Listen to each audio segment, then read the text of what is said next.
Hola, bienvenidos. Soy Luis Martínez, coordinador del Archivo Nacional Histórico.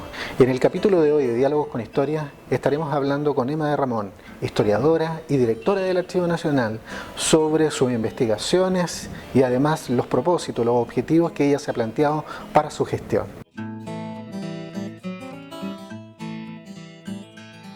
Bueno, Emma, gracias por colaborar con nosotros en este espacio que le hemos llamado Diálogos con Historia. Ese es el nombre. En primer lugar, como te digo, aparte de darte las gracias, una primera pregunta es ¿cómo ha surgido o cómo surgió en ti el amor por la investigación historiográfica? Yo sé que probablemente ahí algo del seno familiar está, pero quería preguntarte específicamente en ti, ¿cuándo nació ese bichito por la investigación con documentos? Bueno, claro, como tú sabes, yo entré en la historia de la mano de mi papá, que siempre fuimos muy cercanos los dos, entonces de chiquitita yo veía cómo él trabajaba con estas miles de fichas, documentos que en ese tiempo no se fotocopiaban, no había fotocopia, ¿no? Sino que se fotografiaban. Entonces llegaba con montones de estas cosas y yo veía las letras y me fascinaba con eso y también veía los nombres sobre todo de la gente. Encontraba hermosos esos nombres, por ejemplo, el que más recuerdo siempre el de Ginés, porque no sabía que ese era un nombre, o Mencía, por ejemplo, que tampoco sabía que era un nombre. Y entonces de esa manera fue que me empezó a gustar mucho y mi papá me daba ciertas tareas menores de ayudanta. Y entonces, por ejemplo, como se trabajaba en ese tiempo tanto con fichas, yo iba poniendo los diferenciadores de fichas. Entonces recortaba el cartoncito, dejaba la lengüeta, escribía con mi letra qué es lo que era eso. Y entonces así, como un poco sin saber, fui metiéndome en toda esta cosa y sobre todo en el mundo colonial. Fue la época en que mi padre trabajaba con lo que era la propiedad de Santiago, entonces trabajaba mucho con escribanos fundamentalmente y también documentos de Real Audiencia, así que pues ahí yo estaba de chica, tendría 10 años, 9 años, y desde ese momento para adelante fue este como misterio de este lugar misterioso y maravilloso al que iba mi papá todas las mañanas, que era el archivo, y después seguí escuchando de eso durante muchos años. Yo tengo la impresión de que tu primer gran trabajo con documentos es el estudio sobre la Catedral de Santiago. Algún vínculo tuvimos ahí en los inicios de ese trabajo de buscando algunos documentos. Mi consulta es, primero, ¿con qué fondos, digamos, de acá del archivo trabajaste tú para hacer la historia de la catedral? Y después que nos contaras un poquito de cómo abordaste desde la perspectiva historiográfica el estudio de la catedral. Bueno, el estudio de la catedral fue una consecuencia de otro estudio que yo estaba haciendo antes, que ni siquiera he logrado terminar, la verdad, que es el estudio de los artesanos coloniales. Como yo estudié historia del arte en esa época, bueno, y ahora esto se ha extendido hasta ahora, no había mucha información respecto de lo que eran, qué hacían, cómo trabajaban. Las personas que trabajaban en artes plásticas, llamémoslo así, en la época colonial, los escultores, los pintores, incluso los que hacían, por ejemplo, pinturas al fresco, que sabemos que existían, o estas esculturas articuladas, por ejemplo. Entonces, bueno, yo con mucha ingenuidad empecé pensando que era cosa de abrir un volumen y empezaban a aparecer y no aparecían para nada. Entonces, bueno, de todas maneras, en esos años de recién comenzada, que fue la época en que aprendí a leer libros de letra antigua, o sea, 20 años por ahí aproximadamente, recabé mucha información y la que más encontré fue sobre la catedral. Entonces cuando empecé a hacer mi doctorado era evidente que, bueno, me ayudó mucho Isabel Cruz a elegir el tema.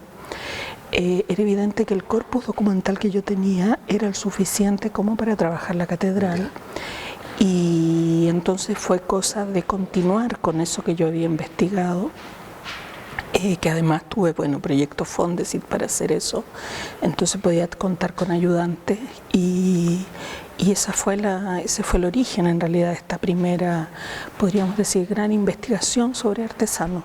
Pero de todas maneras yo he consolidado a través de algunos artículos más pequeños otra información que tengo, y naturalmente que no es la única, sino que tengo mucho más.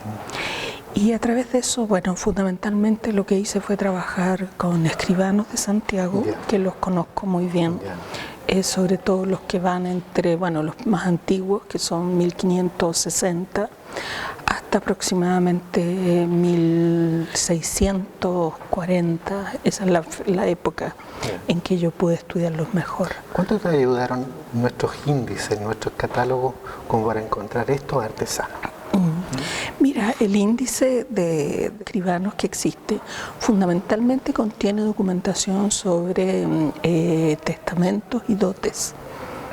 Esa es la información fundamental. Ahora, eso es bien importante porque todo esto eran, digamos, los artesanos no eran ellos mismos individualmente los que hacían las cosas, sino que las hacían siempre con los grupos familiares. Entonces, hay varios artesanos que naturalmente se extienden hacia las familias, entonces buscando, por ejemplo, los dotes de las mujeres, podía dar con ellos, descubrir además quiénes eran artesanos, porque en esa época se ocultaban mucho. Y entonces de esa manera, así casi como un trabajo de detective, tuve que hacer para poder encontrarlos a todos y poder ordenar la información. Bueno, también hubo otra documentación asociada que es la audiencia fundamentalmente. Y me hubiera encantado que Capitanía General tuviera más documentación, pero la verdad es que Capitanía empieza en el siglo XVIII con fuerza. Entonces, respecto de esa documentación, es más que nada esa para la historia de la Catedral Nueva, la que actualmente conocemos, más que la Catedral Antigua, que fue la que yo trabajé. Ciertamente, el trabajo de la Catedral, volviendo un poquito atrás, pienso yo que hay una parte arquitectónica, ¿no es cierto?, una mirada desde eso, pero también una mirada desde su representación como poder religioso en una sociedad colonial como la nuestra. ¿Qué descubriste tú interesante desde ese ángulo? Claro. Mira, yo creo que lo más importante de esa tesis, que yo no sé si quedó totalmente claro en lo que escribí, porque todavía tenía algunas confusiones en esa época, pero ya ahora cada vez se me hace más clara la situación como para describirla, y es que en realidad esto era más que un edificio, era un sistema de la devoción, por llamarlo de alguna manera, que en esa tesis yo no lo llamé así, ahora lo llamo así, tal vez algún día lo reescriba y ponga la Catedral Nueva, ¿no? En el fondo las iglesias eran, los templos eran un reflejo de la devoción local, y entonces finalmente se construían de acuerdo a las diferentes, podríamos decir, cofradías o grupos de parroquianos, llamémosle así, que seguían a un tipo de santo o algún tipo de devoción. Entonces, en el fondo la iglesia se adaptaba, se iban poniendo los altares de acuerdo a esas devociones, y los espacios interiores también. Tenían además que todo esto relacionarlo con el tema del culto a la muerte, que en ese momento era muy fuerte, y entonces lo que finalmente implicó fue que toda la iglesia se vendía como por pedacitos. Entonces, además de las devociones, qué sé yo, a San José, ponte tú, a la Virgen de la Asunción, y eso estaban además las devociones a los propios muertos, que finalmente sobre cada uno de esos muertos se construían las familias. Entonces, bueno, todo eso implicó que una vez que la iglesia quedó chica, porque ya había más muertos que espacio dentro, nacían las necesidades de renovarlas y agrandarlas. Avanzando, y un poco preguntándote en lo que ha estado en los últimos probablemente 3 años, este trabajo de descubrir cómo ha ido surgiendo o cómo fue surgiendo el amor a Chile. Es un poco ese el título. Sí. Dinos tú, primero, un poco más de en qué consiste este trabajo, y nuevamente, desde qué fondos conservados acá en el Archivo Nacional, tú te has basado para encontrar este amor a Chile. Claro. Hicimos una transcripción completa de una cantidad muy grande de testamentos. Son sobre 150 para el siglo XVI solamente. Lo otro fue trabajo sobre crónica, fundamentalmente. Y bueno, y eso, y algunas cosas de Real Audiencia, algunos juicios. Entonces, bueno, a partir de eso lo que descubrimos cada vez más fuerte es que en todos estos documentos, desde muy al principio, se expresa una especie como de nacionalismo, si quieres llamarlo así. O sea, una suerte como de admiración del entorno, de la geografía, de la cordillera, de la riqueza del país, de la fertilidad, en fin. En frases, en cosas, bueno, Luz Ángela trabaja fundamentalmente a partir de teoría del discurso. Entonces, bueno, yo le proveo un poco el material, la materia prima, con los ayudantes, y ella va haciendo el análisis del discurso.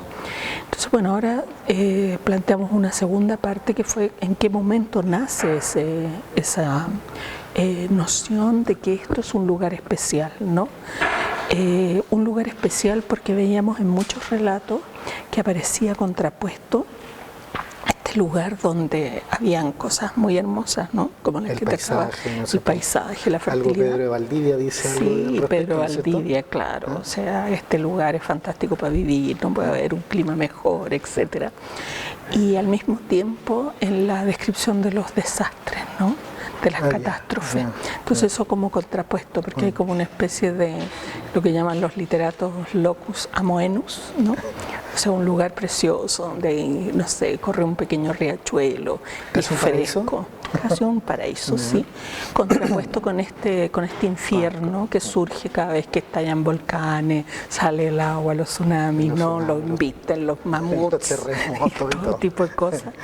Y que entonces el paisaje cambia. Y esos dos extremos de lo hermoso y lo terrible, ¿no? Es justamente lo que estamos tratando de contraponer, cómo eso se une a esta admiración por este lugar, este montón de preguntas que surgen a partir de este rincón del mundo, donde todo puede ser posible, ¿no? Desde el ser absolutamente feliz a ser totalmente desgraciado, ¿no? Digamos, de un momento a otro, de un momento a otro. Efectos de la naturaleza, ¿no? Claro, fundamentalmente la naturaleza. Bueno, querida Emma, contigo también se nos junta esto de historiadora y ser colega archiveros.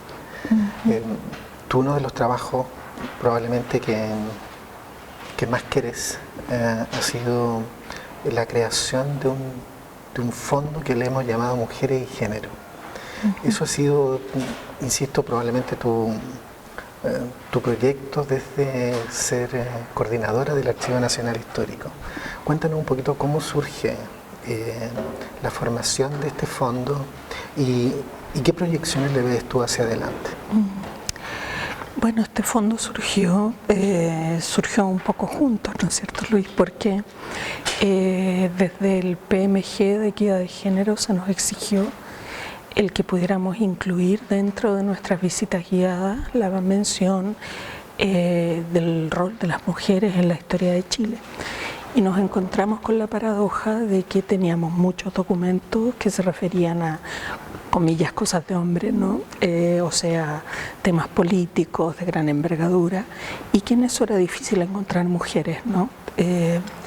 Entonces, pensando justamente en las jóvenes que venían a nuestra visita, de pronto se nos ocurrió el que, bueno, ¿por qué no nos poníamos a buscar documentos relativos a las mujeres que pudieran, bueno, en un primer momento ser donados, ¿no? Y después con el tiempo incluso poder adquirir algunos si fuera posible. Y bueno, comenzó justamente, parece que caímos un poco paradas en un momento en que varias ONG feministas estaban terminando con su labor, que había sido muy pródiga entre los años 80 hasta la actualidad prácticamente, porque ya estaban muy de edad, porque querían retirarse, porque se habían terminado también los fondos que ellas administraban. y por lo tanto se encontraban muy impedidas de guardar esos documentos. Entonces rápidamente algunas organizaciones de mujeres nos ofrecieron donarnos la documentación. Por ejemplo, la Fundación ISIS Internacional fue una de las primeras que nos entregó una cantidad enorme de todo su centro de documentación prácticamente, que incluye, claro, muchos libros, pero también una cantidad muy importante de revistas que realmente no están en otras partes, ni siquiera del mundo, diré yo, no de Chile. Y también documentos que eran muy originales, que estaban simplemente fotocopiados o mecanografiados, sobre estudios de mujeres, de la situación de las mujeres en los años 80, 90. Y bueno, ya eso han seguido varios otros grupos de mujeres. Yo creo que el más notable de ese segmento, digamos, de donaciones es la Fundación La Morada, que es la corporación La Morada, que llegó también hace algún tiempo con documentos y cintas, tanto de video como de cassette, sobre todo de la Radio Tierra. Hay otros documentos más de otras organizaciones, pero yo creo que en cuanto a símbolos, esas son las más importantes. Esperemos entonces, Gemma, que el archivo de mujeres y género se vea incrementado con nuevos documentos y con ellos la visibilidad de la mujer en nuestra historia. Bueno, querida Emma, muchas gracias por conversar con nosotros. Un placer. En esta oportunidad en Diálogos con Historia. Ya, gracias.